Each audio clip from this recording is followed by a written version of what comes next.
February 3rd, 2019. Super Bowl Sunday, the biggest day in American sports.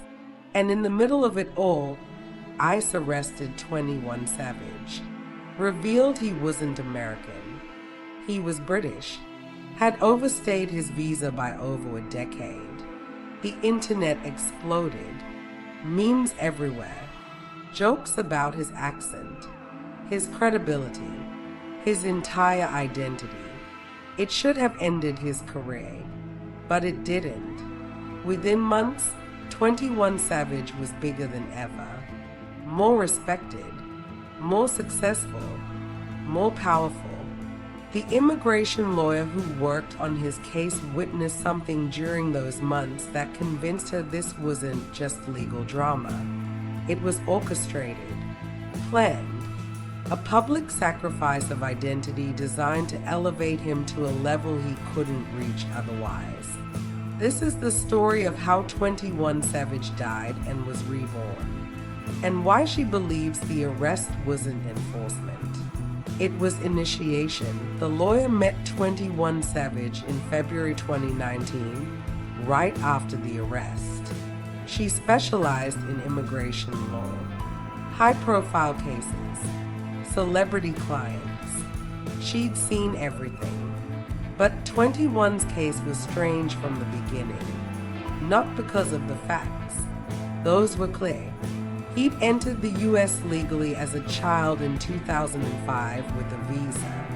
The visa expired in 2006. He stayed for 13 years. But what was strange was the timing. 21 Savage was at the height of his career. A lot with J. Cole was dominating. He was everywhere.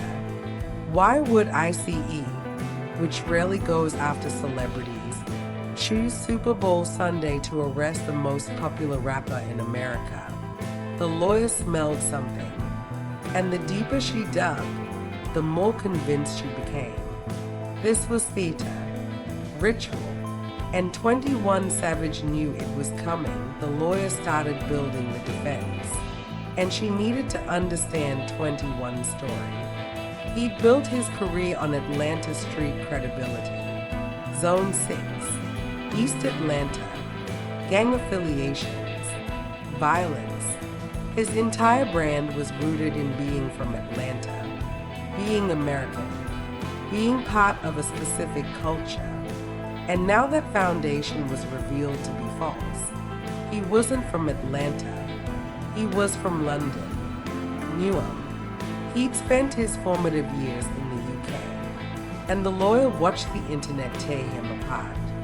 The memes were brutal. His accent, his past interviews, every time he'd claimed Atlanta, every time he'd represented the city, it was all questioned, all dismissed, and the lawyer thought his career was over. But it wasn't. And that's when she realized something was happening that she didn't understand. Within days of the arrest, something shifted. The narrative changed. Celebrities started defending 21. Jay-Z hired lawyers. Beyoncé posted about him. Other rappers spoke out, not just about immigration reform, but specifically about 21, about his contributions, his talent, his realness. And the lawyer noticed the language. They kept saying he'd been tested, that he'd survived, that this made him stronger. It sounded religious, ritualistic, like they were describing a trial, an ordeal. And 21 was passing. The lawyer also noticed 21's response. He didn't apologize, didn't try to explain away the lie. He owned it, came out with a statement that was surprisingly strategic.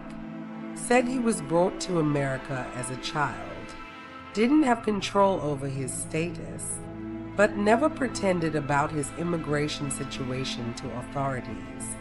Just didn't broadcast it publicly, and the public bought it, because he framed it perfectly, not as deception, but as privacy, not as lying, but as survival. The lawyer recognized high-level PR strategy, crisis management, but it felt deeper than that. Like 21 had been prepared for this moment. Like he knew what to say before it happened, the legal process dragged on. 21 was detained for 9 days, then released on bond, and the lawyer worked the case, filed motions, negotiated with ICE, built the argument for why he should stay, and throughout it all, 21 was calm, almost eerily calm. He wasn't panicking like most clients facing deportation. He was centered, focused, like he knew the outcome. The lawyer asked him once if he was worried, and 21 looked at her and said, "Everything that's supposed to happen is happening." That phrase stuck with her because it suggested inevitability, plan, destiny, not fear, not uncertainty, just acceptance of a process already in motion. The lawyer started researching public humiliation as a tool, and she found patterns in other industries. In politics, leaders would be caught in scandals. Their careers would seem over, but then they'd re-emerge stronger, more popular, more powerful. The scandal humanized them, made them relatable, proved they could survive, and the public rewarded survival. The lawyer wondered if 21's arrest was the same. A planned scandal designed to destroy and rebuild, to take someone at the top and make them fall, publicly, brutally, and then watch them climb back. Because the climb back is what creates legend. She also noticed the timing in relation to his career. Right before the arrest, 21 had released I Was. The album was massive, but it had peaked. The press cycle was ending. And in the music industry, you're only as relevant as your last news cycle. The arrest gave him months more of coverage, kept him in headlines, kept his name trending, and when he finally came back, the album sales surged. The lawyer didn't think 21 called ICE on himself, but she thought someone in his orbit knew. Someone tipped the timing, made sure the arrest happened at maximum visibility. Super Bowl Sunday, maximum audience, maximum impact, maximum ritual sacrifice. The lawyer also examined the cultural shift. Before the arrest, 21 Savage was popular. After, he was iconic. The arrest proved something. That he'd survived the worst thing that could happen to an immigrant in Trump's America. That he'd been publicly humiliated on the biggest stage. That his entire identity had been questioned. And he didn't break, didn't run, didn't hide. He faced it, owned it, and rebuilt. That's not just survival. That's transformation, death and rebirth. The core of every initiation ritual, the lawyer began studying ancient initiation rites, and she found the pattern everywhere. The hero must die before they can ascend. They must face public trial, lose everything, be stripped of identity, and then rebuild from nothing. Prove their worth not through birthright, but through resilience. And 21 Savage's story fit perfectly. He lost his American identity, lost his Atlanta credibility, lost his foundational narrative, and then rebuilt it. Not as someone born in Atlanta, but as someone who chose Atlanta, who became Atlanta, who earned Atlanta. And that narrative was more powerful than the original, because it was about choice, about transformation, about becoming. The case was resolved in October 2019. 21 Savage was granted a U visa. a visa for victims of crime who cooperate with law enforcement. The details were confidential, but the lawyer knew this was rare, difficult to get, and the speed at which it was granted suggested high-level intervention. Someone wanted 21 to stay, someone with power, and the lawyer wondered if this whole process had been about creating the paper trail, the public justification, the narrative that allowed powerful people to do what they wanted to do anyway. Keep 21 Savage in America. After the case closed, the lawyer watched 21's career explode. Collaborations with Drake, J. Cole, Post Malone, Metro Boomin. A Morgan Freeman narrated documentary about his life. Interviews where he discussed immigration policy, advocacy work. He became more than a rapper. He became a symbol, a success story, the immigrant who made it, who survived, who transformed, and the lawyer realized this was the point. The arrest wasn't about deportation. It was about elevation, taking 21 from rapper to icon, from artist to symbol. And symbols have power that artists don't. The lawyer also noticed changes in 21 himself. His music got deeper, more introspective, more vulnerable. Songs about his past, his trauma, his journey. The British accent that had been buried came out slightly in some tracks. He wasn't hiding anymore. He was integrating, becoming whole.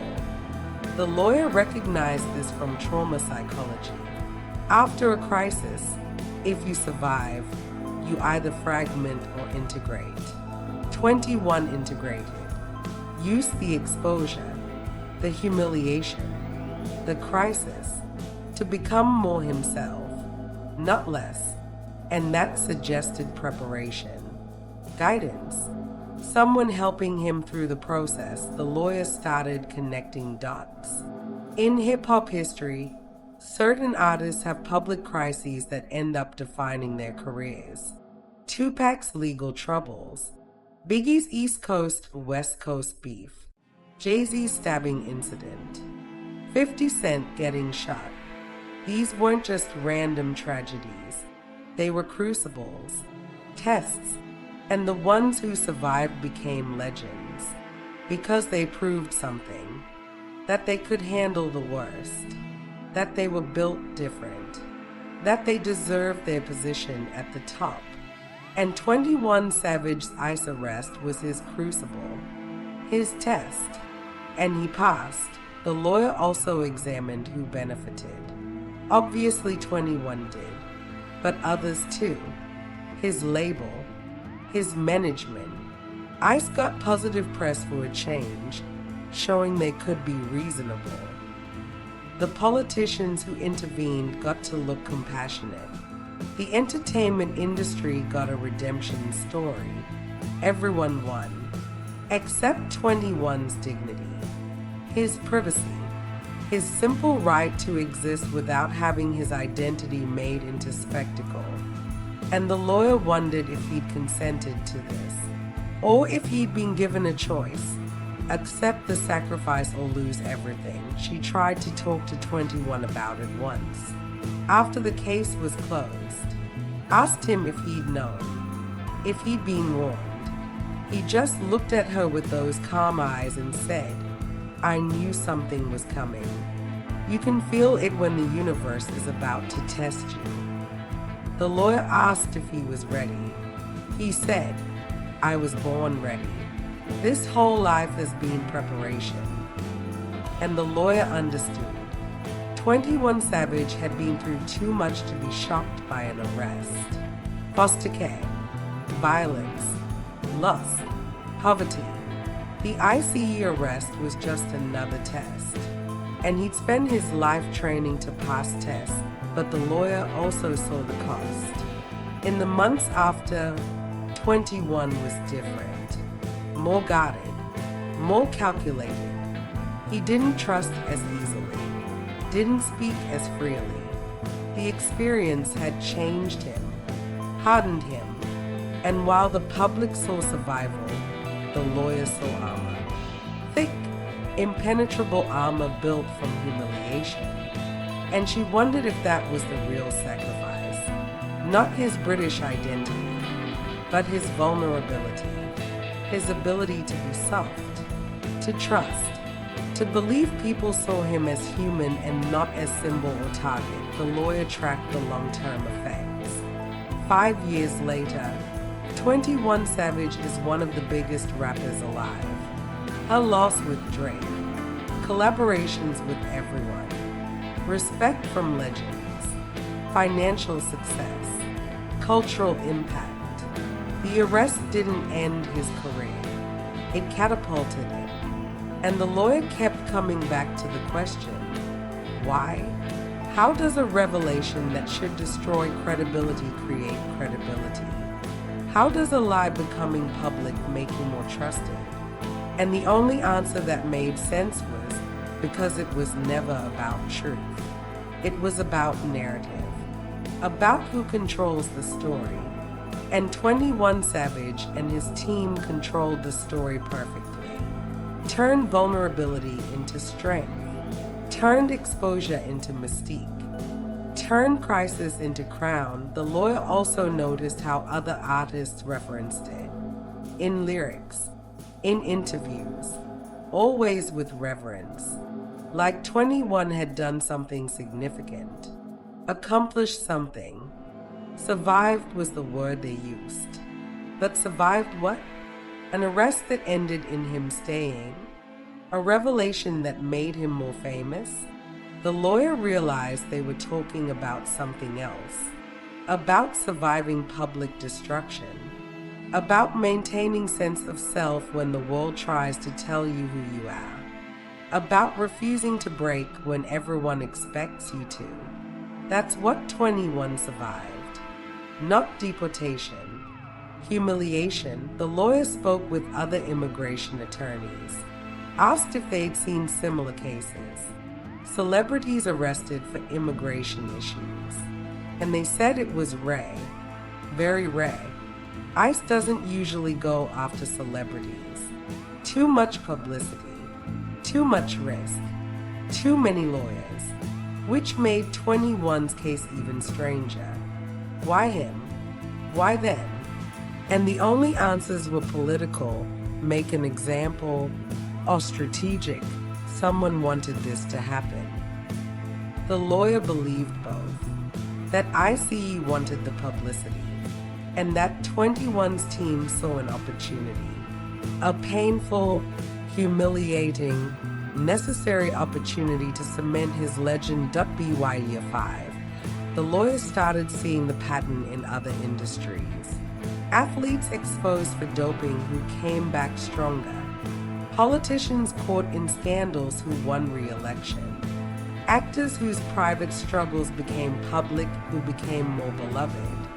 There's a phenomenon in human psychology. We love a comeback. We love redemption. We love watching someone fall and rise. It satisfies something primal, proves that failure isn't final, that transformation is possible. And 21 Savage's story was a perfect redemption arc. Fall from grace, public humiliation, legal battle, resilience, victory, comeback, stronger than before. It's a story as old as mythology, the hero's journey, death and rebirth. The lawyer is speaking now because she wants people to understand what they witnessed.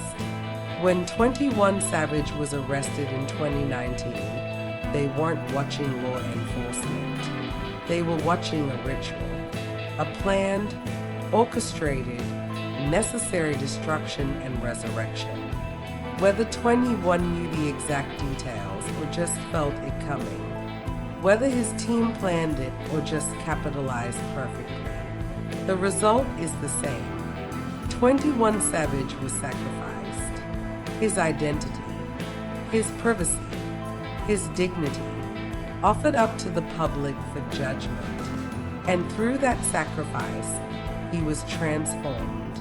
From rapper to icon, from artist to symbol, from mortal to legend, the lawyer doesn't know if it was worth it. Only 21 can answer that. But she knows this. You can't become legendary by playing it safe. Legends are born from trials, from public tests, from moments where everyone watches to see if you'll break. And 21 Savage didn't break. He bent, he absorbed, he transformed, and came out the other side more powerful than anyone expected. That's not luck. That's not accident. That's mastery. Whether he orchestrated it or just survived it, the result is undeniable. 21 Savage died on Super Bowl Sunday 2019. And someone else, someone stronger, someone untouchable, someone legendary was born.